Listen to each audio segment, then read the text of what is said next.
en el Salón Blanco de la Casa de Gobierno, donde encontrándose el señor Presidente Provisional del Senado de la Nación, en ejercicio del Poder Ejecutivo Nacional, ingeniero Federico Ramón Puerta, se presenta el doctor Adolfo Rodríguez Sá, elegido por la Honorable Asamblea Legislativa Presidente de la Nación.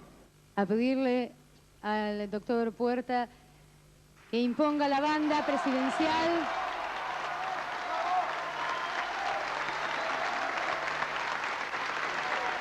Y en este momento le entrega el bastón de mando, atributos, la banda y el bastón que le son propios a la investidura presidencial.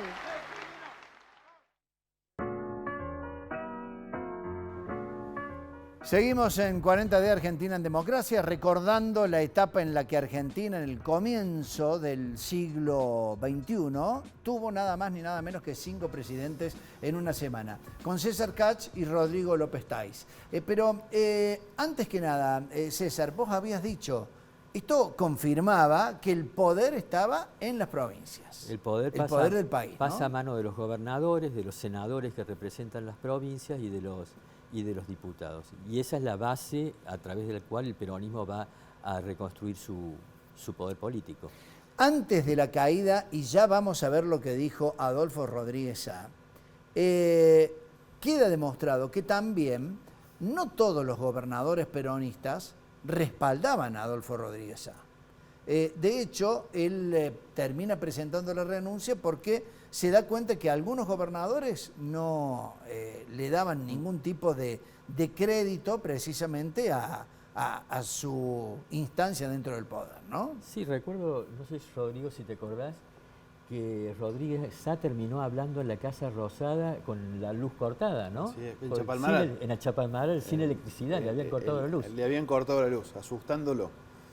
Bueno, por eso es que cuando se va de Chapalmaral, después de haber presentado la renuncia, dicen que salió escondido de una camioneta y hasta que no llegó a la provincia de San Luis, no salió ni efectivamente había presentado la renuncia para finalmente desligarse de lo que para él era un verdadero problema. Pero, perdón, incluso sí. Yo no sé si ustedes recuerdan, pero había hecho el entonces presidente Rodríguez Sá fuertes acusaciones sindicando de un movimiento desestabilizador al entonces gobernador de Córdoba, José Manuel de la Sota, señor, y al gobernador de la provincia de Buenos Aires, Carlos Federico Rucauf. Los había acusado de no haberle dado el respaldo que necesitaba para estar al frente del poder. Ahora, les voy a preguntar a los dos, si lo que vamos a ver ahora fue la sentencia del final para Adolfo Rodríguez Sá. Dijo que no le iba a pagar al Fondo Monetario Internacional, y lo recordamos de esta forma. No podemos obviar con crudeza que algunos dicen la llamada deuda externa, al menos parcialmente, es el más grande negociado económico que haya vivido la historia argentina. Y lo que es más grave, se ha priorizado el pago de la llamada deuda externa frente a la deuda que este país tiene con sus propios compatriotas. Vamos a tomar el toro por las astas. Vamos a hablar de la deuda externa. En primer lugar, anuncio que el Estado argentino suspenderá el pago de la deuda externa.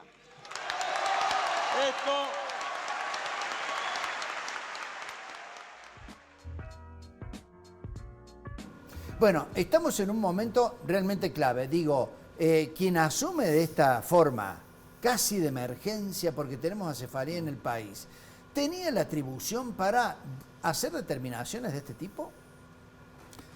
Bueno, no es muy sencillo, ¿no? Hay una diferencia, sí, ¿no es cierto?, en la que se puede percibir en los tapes, que se han venido pasando hasta acá en el programa, que es la asunción de Puerta, que se da casi de modo administrativo, sí, y la asunción de Adolfo Rodríguez Sá, que se da en el Congreso de la Nación. Sí, señor. La asunción de Puerta es muy similar a la de Camaño, que seguramente vamos a ver en el próximo bloque, y la de Adolfo Rodríguez Sá, muy similar a la de Duhalde, que seguramente también formará parte de este programa. Y vos me preguntarás, Julio, ¿por qué? Bueno, porque hay una diferencia esencial desde el punto de vista de la ley. como decíamos, el artículo 88 de la Constitución establece la línea de sucesión dentro de la vicepresidencia. Pero hay una ley especial que establece el modo en el cual se va a ejercer, ¿no es cierto?, esa función derivada. Originariamente esa fue la ley 252 del año 1868, durante la presidencia del general Mitre.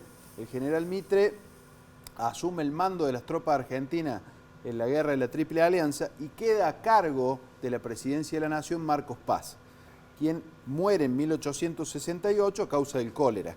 Entonces se sanciona la primera ley de sucesión, ya no de acefalía, sino de sucesión. Sí.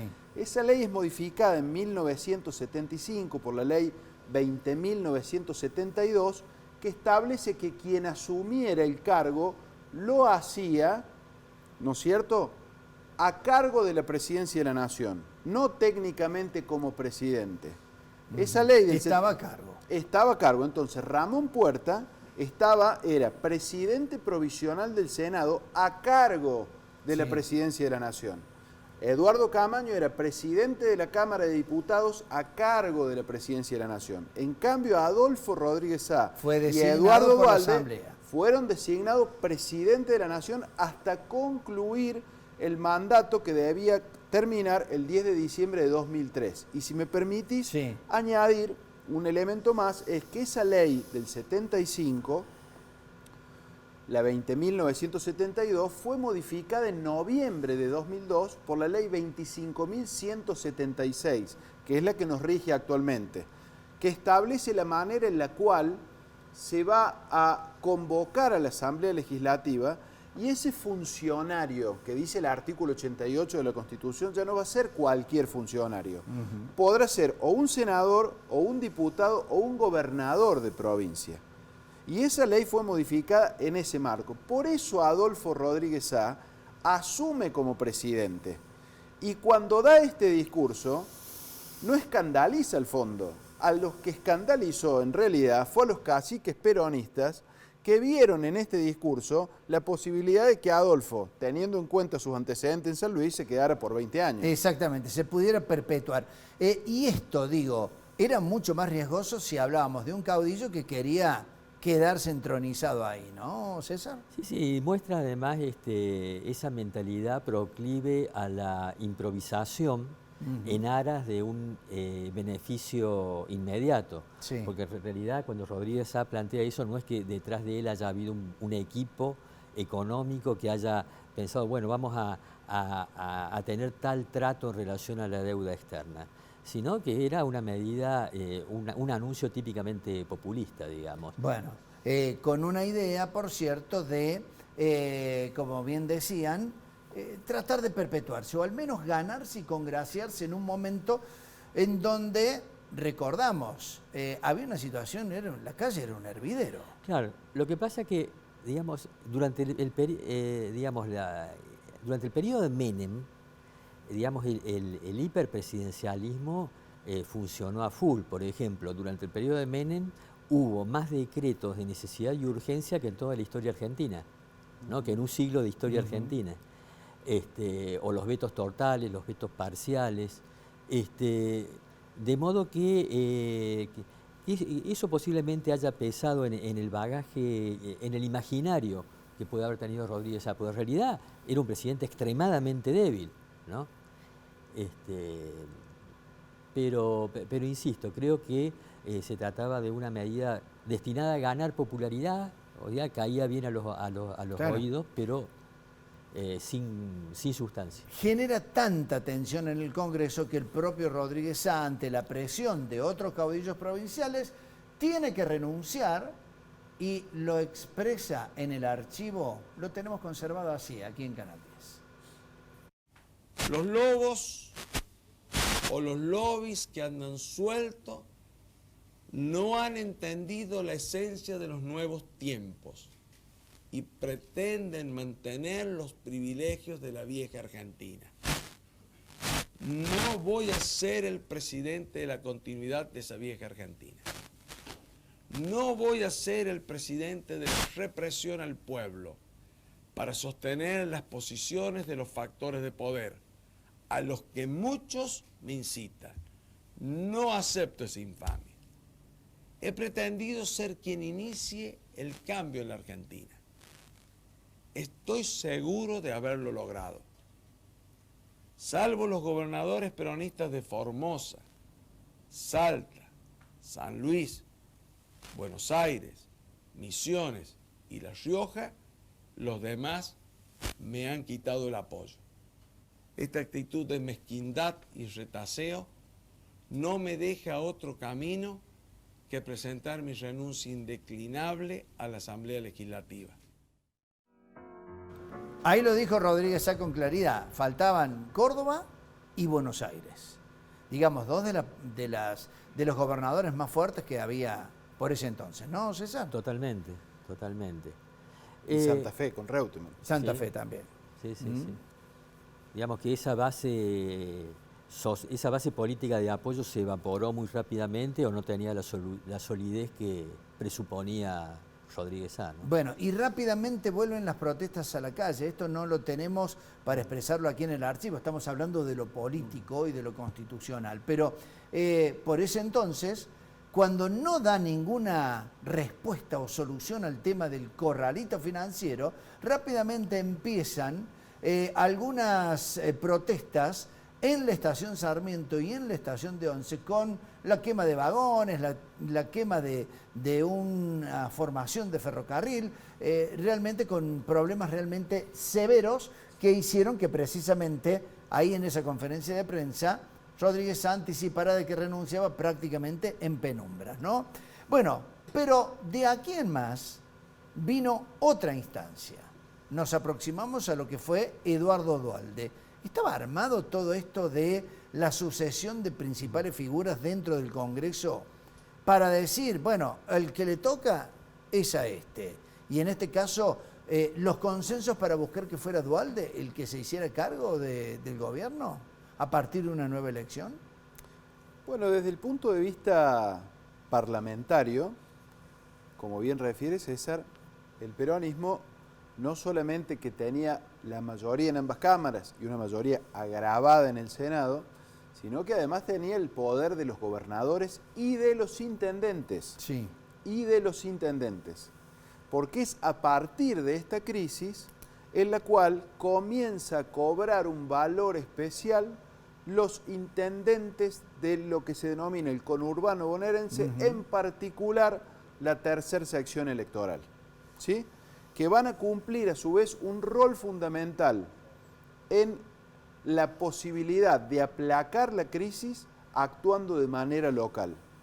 Bien. Entonces, evidentemente, existía dentro del Partido Justicialista, que había perdido las elecciones en 1999 y parecía ir por su revancha 2 años más tarde, no por la vía electoral, sino por la vía, ¿no es cierto?, de esta nueva realidad mediante un gobierno electo por una asamblea parlamentaria, y quien en ese momento tenía mayor poder político interno era evidentemente el referente de la provincia de Buenos Aires, el senador Eduardo Duhalde. Y no nos tenemos que olvidar que dentro del interregno que va entre las elecciones y los sucesos del 19-20 de diciembre del año 2001, ¿no es cierto?, también había sucedido el hecho de que el juez Jorge Urso había dictado la prisión preventiva del expresidente Carlos Menem. Claro. ¿Sí? Y estábamos, por supuesto, con esa cuestión pendiente. Mucha más tensión en lo político, también con esta cuestión con lo judicial. Entonces, antes de ir a la pausa, vamos a ver, cuando ya se hablaba de que Eduardo Duhalde iba a ser el próximo elegido para hacerse cargo del poder en el país, hasta tanto tuviéramos ya un cumplimiento del periodo que debía haber cumplido Fernando de la Rúa, en este caso vemos cómo ya algunos congresistas se oponían a que Duhalde fuera designado autoridad del país. Estamos, presidente, asistiendo a una repetición agravada de lo que ocurrió días atrás en la anterior Asamblea Legislativa. El resultado, por mecanismos distintos, variados, es que el justicialismo nuevamente usurpa un poder por el que no peleó en las calles, por el que no tiene representación popular. El pueblo argentino, señor presidente, dijo claramente basta, no solo al gobierno que traicionó sus compromisos y sus promesas, no solo al gobierno que continuó con el sistema económico, político y social del gobierno anterior. El pueblo argentino dijo basta a la politiquería. No es el pueblo que derrocó al gobierno de la Alianza quien debe elegir a quien lo suceda. El país está en una encrucijada terrible, con una crisis económica, social, política e institucional de carácter prácticamente terminal. De esta situación que sufre la mayoría de nuestro pueblo no se saldrá con cosméticos, ni con gatopardismo, ni con abstenciones, ni con acuerdos espurios. En nuestro caso votamos en contra y para eso hemos llegado a esta banca, para expresar oposición, para decir que lo conocemos muy bien a Eduardo Alberto Duhalde. Así quedaba planteado la resistencia a Eduardo Duhalde para hacerse cargo del poder. Pero eso vamos a seguir hablando tras esta pausa. Ya volvemos.